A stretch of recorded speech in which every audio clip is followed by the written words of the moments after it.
చాలా రోజులైంది కదా. ఇంతకీ మీరంతా ఎలా ఉన్నారు? చికెన్ కర్రీ ఎలా చేయాలో చూసేద్దామా? ముఖ్య గమనిక, మేమిక్కడ ఆయిల్ వేసుకోవట్లేదు, పోసుకుంటున్నాం. మీరైతే మీకు ఎలా కావాలంటే అలా వేసుకోండి. బ్యాచిలర్ స్టైల్లో చికెన్ కర్రీ ఎలా చేస్తారు తెలుసా? ఉన్నవన్నీ వేసి లేనివన్నీ స్కిప్ చేసి చేసుకోవాలి మాలాగా. ఇదంతా పక్కన పెడితే ఇంతకీ నేను ఎందులో చికెన్ కర్రీ చేస్తున్నానో తెలుసా? రైస్ కుక్కర్లో ఇన్ని ప్రయోగాలు చేయొచ్చని రీసెంట్ గానే తెలిసింది. తెలిసాక గమ్ముగుంటామా?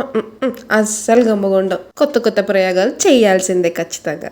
ఇందులో వేసిన మసాలాలు, ఇందులో వేసిన చికెన్ ఏది హోమ్ మేడ్ కాదు, అన్నీ జెప్టో మేడే. చూడ్డానికి చికెన్ కర్రీ చాలా కలర్ఫుల్ గా ఉంది కదా. చూడ్డానికే కాదు, తినడానికి కూడా చాలా టేస్టీగానే ఉన్నింది. ఫైనల్ టచ్ లో అందరూ కొత్తిమీర వేస్తారు. మేము కూడా కొత్తిమీర వేయాలని తెగ ఆలోచించి కిందికి వెళ్ళాం. కిందకంటే అదే మా పీజీ ఓనర్ దగ్గరికి వెళ్ళి ఆమెకు తెలియకుండా కొత్తిమీర తెచ్చేసుకొని మేము అలా గార్నిష్ స్టైల్గా వేసేసి తినేసాం. మీరు కూడా ఎప్పుడైనా మా అలాగే చేశారా?